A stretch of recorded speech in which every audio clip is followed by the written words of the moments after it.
Hello guys, have you all? Welcome back to our channel. జనరల్గా మన daily లైఫ్లో మనం చాలా రకాల వర్డ్స్ అండ్ సెంటెన్సెస్ అనేవి యూజ్ చేస్తూ ఉంటాం కదా.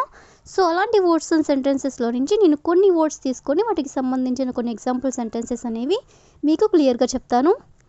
మీరైతే ఈ వీడియోని స్కిప్ చేయకుండా ఎండ్ వరకు చూడడానికి ప్రయత్నించండి.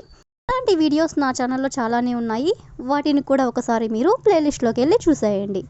మీకు ఏమైనా డౌట్స్ ఉంటే డిస్క్రిప్షన్లో నా ఇన్స్టాగ్రామ్ ఐడి అనేది లింక్ ఇచ్చున్నాను, ఒకసారి చెక్ చేయండి. మరెందుకు ఆలస్యం, let's go to the topic. First sentence ఒకసారి చూడండి. ఆమె తినాల్సిన దానికంటే చాలా ఎక్కువ తింటుంది. అంటే ఎంతైతే తినాలో అంత తినకుండా అంతకు మించి ఎక్కువ తింటుంది అని. అదేవిధంగా నెక్స్ట్ సెంటెన్స్ చూడండి. అతను చేయాల్సిన దానికంటే చాలా ఎక్కువ చేస్తాడు. ఈ టూ సెంటెన్సెస్ కూడా ఒకసారి గమనించండి. రెండిట్లో కూడా ఒక పని ఎంతైతే చేయాలో అంత చేయకుండా దానికంటే ఎక్కువ చేయడం అనమాట. సో ఇలా మనం చాలా సందర్భంలో చెప్తూ ఉంటాం కదా. సో ఇలాంటి సెంటెన్సెస్ని మనం ఇంగ్లీష్లో ఎలా చెప్పాలో మరికొన్ని ఎగ్జాంపుల్ సెంటెన్సెస్ ద్వారా తెలుసుకుందాం. సో ఫస్ట్ వన్, వాళ్ళు నేర్చుకోవాల్సిన దానికంటే చాలా ఎక్కువ నేర్చుకుంటారు. వాళ్ళు నేర్చుకోవాల్సిన దానికంటే చాలా ఎక్కువ నేర్చుకుంటారు అని చెప్పాలనుకున్నప్పుడు they learn much more than they should. They learn అంటే వాళ్ళు నేర్చుకుంటారు. Much more than they should అంటే వాళ్ళు నేర్చుకోవాల్సిన దానికంటే ఎక్కువ అని. అదేవిధంగా నెక్స్ట్ వన్, ఆమె దాచాల్సిన దానికంటే చాలా ఎక్కువ దాస్తుంది. ఆమె దాచాల్సిన దానికంటే చాలా ఎక్కువ దాస్తుంది అని చెప్పాలనుకున్నప్పుడు she saves much more than she should. She saves అంటే దాచడం, much more than she should అంటే దాచాల్సిన దానికంటే ఎక్కువ అని. అదేవిధంగా నెక్స్ట్ వన్, అతను ప్రయాణం చేయాల్సిన దానికంటే చాలా ఎక్కువ ప్రయాణం చేస్తాడు అనేదాన్ని మనం ఇంగ్లీష్లో he travels much more than he should అంటే అతను ప్రయాణం చేయాల్సిన దానికంటే చాలా ఎక్కువ ప్రయాణం చేస్తాడు అని.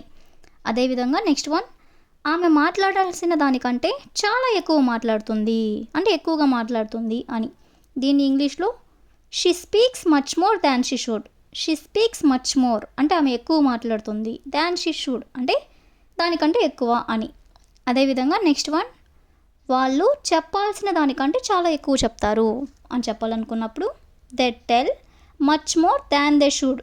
దే టెల్ అంటే వాళ్ళు చెప్తారు, much more than they should. So ఈ విధంగా మనం కొన్ని ఎగ్జాంపుల్స్ అనేవి చూసాం కదా. నెక్స్ట్ ఎగ్జాంపుల్ సెంటెన్స్ ఒకసారి చూడండి. వాళ్ళని లోపలికి రానివ్వనందుకు అతను క్షమాపణ చెప్పాడు. అంటే ఎవరైతే లోపలికి వస్తున్నారో వాళ్ళని రానివ్వనందుకు అతను క్షమాపణ చెప్పాడు అని. అదేవిధంగా నెక్స్ట్ సెంటెన్స్, హామీని నిలబెట్టుకోనందుకు అతను క్షమాపణ చెప్పాడు. హామీ అంటే ప్రామిస్. ఒకసారి ఈ టూ సెంటెన్సెస్ కూడా చూడండి. రెండిట్లో కూడా అతను క్షమాపణ చెప్పాడు అనేది కామన్గా ఉంది కదా. అంటే ఏదో ఒక రీజన్ వల్ల అతను క్షమాపణ చెప్పాడు అని. సో ఇలాంటి సెంటెన్సెస్ని మనం ఇంగ్లీష్లో ఎలా చెప్పాలో కొన్ని ఎగ్జాంపుల్ సెంటెన్స్ ద్వారా తెలుసుకుందాం. సో ఫస్ట్ వన్, డాక్యుమెంట్స్ సరిగ్గా చూడనందుకు అతను క్షమాపణ చెప్పాడు. ఈ సెంటెన్స్ని ఇంగ్లీష్లో he apologised for not verifying the documents properly. He apologised అంటే అతను క్షమాపణ చెప్పాడు. For not verifying the documents అంటే డాక్యుమెంట్స్ వెరిఫై చేయనందుకు. ప్రాపర్లీ అంటే సరిగ్గా. అదేవిధంగా నెక్స్ట్ వన్, ఆమెని కలవలేకపోయినందుకు అతను క్షమాపణ చెప్పాడు అని చెప్పాలనుకున్నప్పుడు he apologised for not meeting her. He apologised అంటే అతను క్షమాపణ చెప్పాడు. ఫర్ నాట్ మీటింగ్ హర్ అంటే ఆమెని కలవలేకపోయినందుకు అని. అదేవిధంగా నెక్స్ట్ వన్, సమావేశానికి హాజరవ్వనందుకు అతను క్షమాపణ చెప్పాడు అని చెప్పాలనుకున్నప్పుడు he apologised for not attending the meeting. Meeting అంటే సమావేశము అని. నాట్ అటెండింగ్ ది మీటింగ్ అంటే సమావేశానికి హాజరవ్వనందుకు. హీ అపలైజ్డ్ అంటే తను క్షమాపణ చెప్పాడు అని. అదేవిధంగా నెక్స్ట్ వన్, బిల్లు కట్టనందుకు అతను క్షమాపణ చెప్పాడు అని చెప్పాలనుకున్నప్పుడు he apologised for not paying the bill. He apologised అంటే అతను క్షమాపణ చెప్పాడు. For not paying the bill అంటే బిల్లు కట్టనందుకు. అదేవిధంగా నెక్స్ట్ వన్, హామీని నిలబెట్టుకోనందుకు అతను క్షమాపణ చెప్పాడు. దీన్ని మనం ఎగ్జాంపుల్గా చెప్పుకున్నాం కదా. సో దీన్ని ఇంగ్లీష్లో he apologised for not keeping his promise అంటే హామీని నిలబెట్టుకోనందుకు అతను క్షమాపణ చెప్పాడు అని. విధంగా లాస్ట్ వన్, వాళ్ళని లోపలికి రానివ్వనందుకు అతను క్షమాపణ చెప్పాడు. దీన్ని ఇంగ్లీష్లో he apologised for not letting them in, అంటే వాళ్ళని లోపలికి రానివ్వనందుకు అతను క్షమాపణ చెప్పాడు అని. సో ఈ విధంగా మనం అతను క్షమాపణ చెప్పాడు అనే ఓని తీసుకొని కొన్ని ఎగ్జాంపుల్స్ అనేవి చూసాం కదా. నెక్స్ట్ సెంటెన్స్ ఒకసారి చూడండి.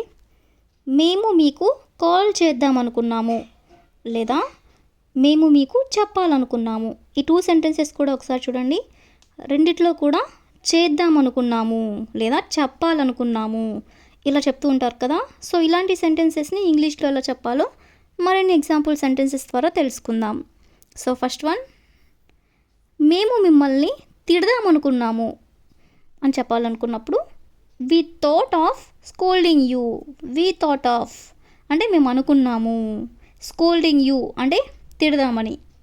అదేవిధంగా నెక్స్ట్ వన్, మేము మిమ్మల్ని ఆహ్వానిద్దామనుకున్నాము. మేము మిమ్మల్ని ఆహ్వానిద్దామనుకున్నాము అని చెప్పాలనుకున్నప్పుడు we thought of inviting you. We thought of inviting you అంటే మేము మిమ్మల్ని ఆహ్వానిద్దామనుకున్నాము అని. అదేవిధంగా నెక్స్ట్ వన్, మేము మిమ్మల్ని పంపుదామనుకున్నాము అని చెప్పాలనుకున్నప్పుడు we thought of sending you అంటే మిమ్మల్ని మేము పంపుదామనుకున్నాము అని. అదేవిధంగా నెక్స్ట్ వన్, మేము మిమ్మల్ని అడుగుదామనుకున్నాము. మేము మిమ్మల్ని అడుగుదామనుకున్నాము అని చెప్పాలనుకున్నప్పుడు we thought of sending you అంటే మేము మిమ్మల్ని అడుగుదామనుకున్నాము అని. అదేవిధంగా నెక్స్ట్ వన్, మేము మిమ్మల్ని కలుద్దామనుకున్నాము అని చెప్పాలనుకున్నప్పుడు we thought of meeting you అంటే మిమ్మల్ని మేము కలుద్దామనుకున్నాము అని. అదేవిధంగా నెక్స్ట్ వన్, మేము మీకు చెప్పాలనుకున్నాము అని చెప్పాలనుకున్నప్పుడు we thought of telling you అంటే మేము మీకు చెప్పాలనుకున్నాము అని. అదేవిధంగా ది లాస్ట్ వన్, మేము మీకు కాల్ చేద్దామనుకున్నాము. మేము మీకు కాల్ చేద్దామనుకున్నాము అని చెప్పాలనుకున్నప్పుడు we thought of calling you. We thought of calling you అంటే మేము మీకు కాల్ చేద్దామనుకున్నాము అని. సో ఈ విధంగా మనం అనుకున్నాము అనే వర్డ్ని తీసుకొని దానికి సంబంధించిన కొన్ని రిలేటెడ్ సెంటెన్సెస్ అనేవి చూసాం కదా. So that's all for today.